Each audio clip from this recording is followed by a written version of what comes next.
Friends, आलू एमिति एक परिबा जहाकु प्राय 80% आइटम रे व्यवहार करा जाए एवं एहाकु छोट पिलांकठू आरंभ करी वयस्क जाए समस्ते पसंद करिथांती।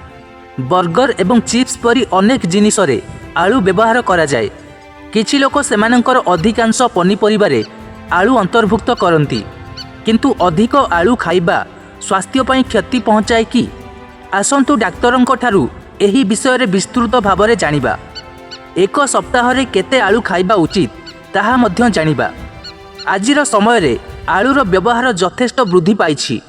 बर्गर ठारू आरंभ करी चिप्स पर्यंत अनेक प्रकार फास्ट फूड रे आलू व्यवहृत होइथाए। आम घरे प्रस्तुत पनीपरिबा मध्य रे आलू मध्य अधिक खिया जाइथाए। एही कारणरू आलूर व्यवहार बहुत होइथाए। किंतु जदि जणे व्यक्ति अधिक आलू खाए तेबे तांको ओजन बढ़िबार आशंका थाए। ओजन वृद्धि हेले अनेक रोग को आमंत्रण करिथाए।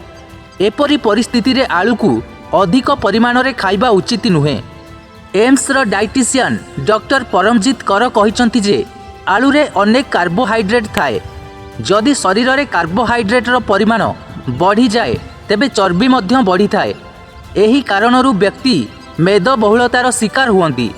साधारण आलू अपेक्षा प्रक्रियाकृत आलू अधिक विपज्जनक अटे। प्रक्रियाकृत आलू जेपरिक लोकमाने चिप्स किंबा अन्य कौनसी फास्ट फूड खाती, एही उपाय रे आलू खाइबा अधिक विपज्जनक अटे। किंतु आजिकाली लोकंक मध्यरे फास्ट फूड खाइबार धारा बहुत वृद्धि पाइछि। एपरिक पिलामाने मध्य एथिरे अत्यधिक निशा पालटिछंती। एही कारणरू पिलामानंक मध्यरे मेदबहुलता वृद्धि पाउछि, जहा अनेक रोग सृष्टि करुछि। डॉक्टर कर कहिसंती जे आलू मेदबहुल रोगींक पई अत्यंत विपज्जनक अटे। एहार व्यवहार शरीर रे रक्त रे शर्करा परिमाण बढ़ाई थाए, जहा मधुमेह रोगींक समस्या को बढ़ाई देई थाए।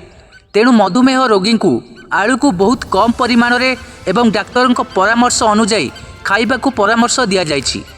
डॉक्टर परमजीत कर कहिसंती जे जेउ व्यक्तिंकर मधुमेह भली कौनसी रोग नाही, आपण सप्ताह रे 2 दिन आलू खाई परिबे। जेउ माने शारीरिक कार्य करंती किंबा प्रतिदिन व्यायाम करंती सेमाने 3 दिन पर्यंत आलू खाई परिबे। तथापि सिझा आलू खाइबा को चेष्टा करंतु। एथिरु बहुत लाभ अछि। जदि आपण सीमित परिमाण रे आलू खांती तेबे शरीर रे स्टाक रो परिमाण बढ़ी जाए, जहा आपनको मेटाबॉलिज्म बढ़ाई थाए। जदि आपणकर गैस समस्या थाए तेबे सकाळे आलू खाइबा ठारू दूरे रुहंतु। तो फ्रेंड्स, वीडियो आपनको केमिति लागिला निश्चय कमेंट करी जणांतु। एही परी वीडियो डेली देखिबा पाई चैनल को जल्दी जल्दी सब्सक्राइब करि दियंतु। Please please please.